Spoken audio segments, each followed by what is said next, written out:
Yo, what's up brewers? Baik lagi bersama gue, Christian. Nah, di video kali ini gue mau share tentang bagaimana memaksimalkan beans espresso insting di rumah kalian ataupun di coffee shop. Nah, jadi gue buat khusus video ini untuk kalian.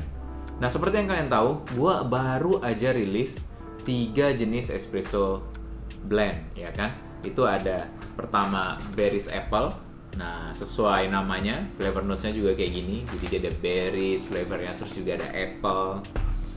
Terus juga ada yang caramel nutty. Nah, kalau caramel nutty, dia ini memang diciptakan nggak blend, single origin dari Brazil. Jadi flavornya caramel nutty, karena nggak semua juga mostly espresso drinker itu minumnya yang fruity coffee. Mereka juga biasanya carinya yang lebih bold, smooth, clean, sweet, ya kan? Nah, ini cocok banget. Terus juga gue juga ada Black Forest Cake. Nah, ini Black Forest Cake ini ya kebanyakan orang impress ya, karena memang dia unik. Buat gue juga unik sih. Jadi kalau di yang Black Forest Cake itu blendnya ada 50% Brazil, 50% anaerob Wanoja Pisani. Nah, kalau yang tadi berries apple itu 40% Colombia Felipe Archila dengan proses extended fermentation, terus juga 60% Aceh Gayo wash. Nah, itu yang memberikan dia flavornya smooth, sweet, terus juga acidity-nya mild like apple. Terus setiap kali kalian pembelian juga beans espresso ini, kalian akan dikasih recipe card. Nah, di recipe card ini biasanya gue akan tulis misalnya espresso 18 gram in, 40 gram out dalam waktu 18 detik. Nah, kalau di susu biasanya gue akan up dose 2 gram, jadi 20 gram dengan hasil jadinya 44 gram. Jadi dikali rasio yang sama. Ada beberapa tips nih yang kalian harus cek, karena memang espresso ini bisa buat frustasi gitu ya. Di pool kok nggak dapet flavornya. Nah, yang pertama yang paling penting sebenarnya kalau espresso mesin, kalian harus cek espresso mesin kalian tuh udah level belum sih, atau udah rata belum sih, pakai water pass aja. Jadi dari sisi depannya, belakangnya. Karena kalian nggak mau air dalam portafilter itu ternyata mesin espresso kalian tuh miring dikit, sehingga selalu terjadi uneven extraction. Nah, ini baru-baru ini gue juga baru install. Kenapa paknya itu selalu di flashnya nggak bersih ya gitu. Ternyata selalu lebih condong berat ke belakang, yang lebih kayak ngampas gitu. Ternyata pas gue cek, ternyata mesinnya lebih miring ke belakang, sehingga pas airnya spray shower screen-nya dia nggak merata. Ya cuma tips simple yang kalian bisa coba di rumah. Terus juga settingan gue biasanya kalau ini gue pakai pressure-nya 9 bar. Tapi kalau di outlet gue di Instinct, gue customize, gue pakai 7 bar. Kenapa 7 bar? Karena sebenarnya juga pressure itu mempengaruhi kekuatan ekstraksinya. Jadi kalau di mesin espresso itu kekuatan ekstraksinya ada di suhu, terus juga ada di pressure barnya, sama dari rasionya, ya berapa in berapa out.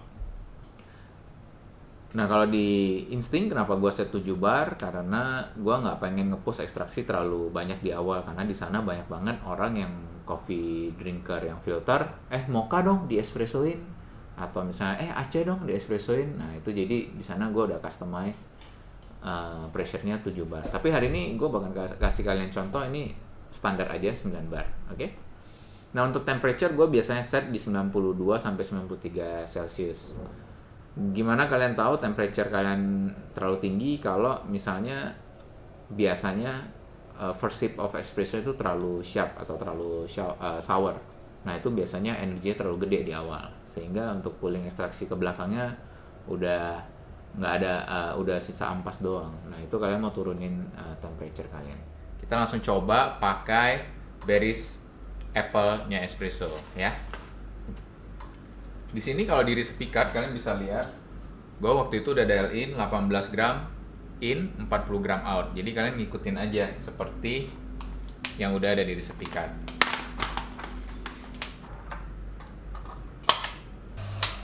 Oke. Smells good. Biasa prep untuk paknya ini sangat krusial di espresso. Kita mau dia bener-bener rata. ya baru kalian pakai alat OCD, habis itu baru kalian tamping. Penting banget, kalau misalnya nggak rata maka ekstraksinya juga jadi nggak even, jadi rasanya ada yang sedikit harsh atau dry, ya kan, nggak smooth. Nah biasanya kalau tekniknya gue bakal ini, ikutin, gue biasa tap ya. Oke, dia udah rata ya, terus gue pakai alat OCD. Oke, looks very good, dan kita tamping.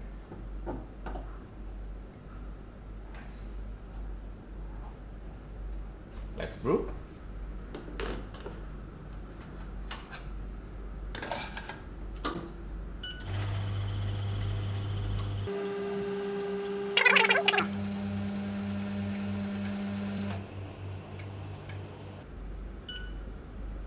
Oke, gue kelewatan dikit, jadi ini 20 detik, 41,7 gram.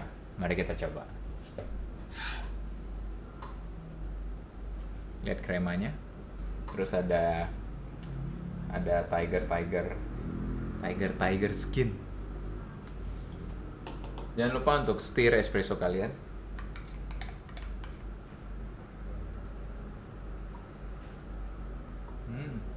Chili ini udah lebih resting dari kemarin, jadi gue bisa ekstrak lebih, lebih enak.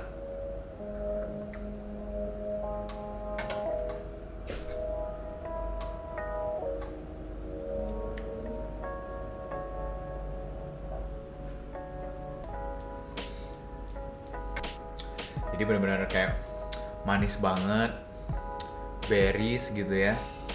Terus juga apple-nya lingers nih lama.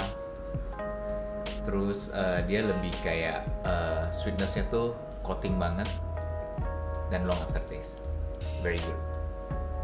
Nah, dari resepi espresso ini, kalau untuk milk gue resepinya beda. Bedanya adalah seperti yang tadi di awal gue jelasin, gue rasionya sama 2,2. Ini gue dapat dari 40 gram out dibagi dengan dosingnya 18. Nah jadi biasanya di milk gue mau lebih up dose. Kenapa? Karena gue nggak pengen flavornya itu lebih kuat di rasa susunya aja. Gue pengen bener-bener kayak minum tuh ada rasanya, oatmeal atau strawberry milk. Paknya langsung bersih men. Nah gue tahu di setiap resepi ini mungkin berbeda di mesin kalian, karena mungkin juga ada faktor air atau juga faktor suhu. Nggak semua 93-nya saya juga 93-nya kalian, atau nggak juga semuanya 9 barnya di Gok ini juga di tempat kalian juga sama. But anyway, kalau misalnya kalian ngerasa dia sedikit lebih sour ya kan, dan juga terlalu intens, yang perlu kalian lakukan adalah turunin dosisnya. Jadi kasih dia ekstrak lebih. Yang lain variabelnya semua sama. Jadi let's say 18 gram, itu kalian turunin dosisnya jadi 17,5 gram atau 17 gram. Tapi dengan yield yang sama. Karena kita mau rasionya lebih panjang. Nah begitu juga sebaliknya. Misalnya di tempat kalian terlalu intens, terus bitter. Nah yang perlu kalian lakukan adalah kalian bisa kasarin dulu grinder kalian, atau kalian bisa kasarin grinder kalian plus di updose ya. Jadi dikasarin terus di updose setengah sampai 1 gram. Nah biasa flavornya akan lebih kebuka, tapi intensitasnya akan turun. Nah itu aja, simple aja tips dari gua yang memang biasa gua lakuin gitu dalam pooling espresso di cafe. Karena kita juga nggak mau buang-buang beans terus ya. Jadi benar-benar segala variabel itu dimainin aja dari dosisnya. Sama yang paling penting, ingat yang paling sering gue juga tekankan ke anak-anak di cafe itu adalah bagaimana mereka mendistribusikan bubuk kopi tersebut di dalam portafilter. Kalau mereka prepare cake-nya nggak bagus atau pack-nya nggak bagus, ya mau sama rasio sama kopi rasanya bisa beda-beda. Yang jelas espresso enak adalah espresso yang smooth, bener-bener coating banget sweetness-nya, dan juga memiliki aftertaste. Jadi kalau misalnya beans-nya itu densitasnya tinggi, Iya kan? Berarti dia dalam satu misalnya 18 gram biji kopi itu dia udah padat banget. Nah, kalau kalian misalnya terlalu halus, ya dia terjadi choking gitu. Nah, jadi kalian mau kasarin dikit. Tapi kalau beans yang densitas rendah ini yang tricky gitu. Makanya nggak semua beans, misalnya kenapa beans Ethiopia itu di tempat gue selalu enak, tapi beans lokal nggak selalu enak, atau beans yang densitas rendah kayak Central Amerika nggak gitu enak karena mereka memiliki densitas yang rendah. Jadi dalam 18 gram itu jumlah biji kopi nggak sebanyak kayak Ethiopia. Nah itu ya kan, jangan kalian paksa push ekstraksinya jadi halus banget gitu, karena memang biji kopinya yang untuk diekstrak itu nggak sebanyak yang si Ethiopia gitu. Si Ethiopia ya kalian bisa halus banget karena memang biji kopinya banyak, butuh diekstrak lebih. Tapi kalau densitas rendah jangan terlalu halus, tetapi kalian kasarin ya kan, terus kalian up dose gitu, karena kita butuh dosis yang lebih banyak ya kan, supaya bisa mengekstrak flavor kopinya. Jangan terlalu, untuk beans yang densitas rendah jangan terlalu halus. Kenapa? Jeleknya terlalu halus dalam espresso itu ada resiko channeling. Nah, resiko channeling ini membuat shot kita tuh kalau kalian nanti setelah brew kalian ketok portanya, kalian bisa lihat paknya itu bener-bener pecah gitu. Dia nggak merata, ekstraksinya jelek ya kan, dia nggak utuh satu cake gitu. Dia menjadi over extract. Dan juga kalau terlalu fine itu pasti channeling ya, channeling pastilah rasanya benar-benar harsh banget. Nah itu mengapa espresso itu sangat sulit untuk dinikmati sebagian orang, karena memang poolnya nggak sembarangan. Jangan lupa share ini ke teman-teman kalian, subscribe, dan sampai ketemu di video-video selanjutnya.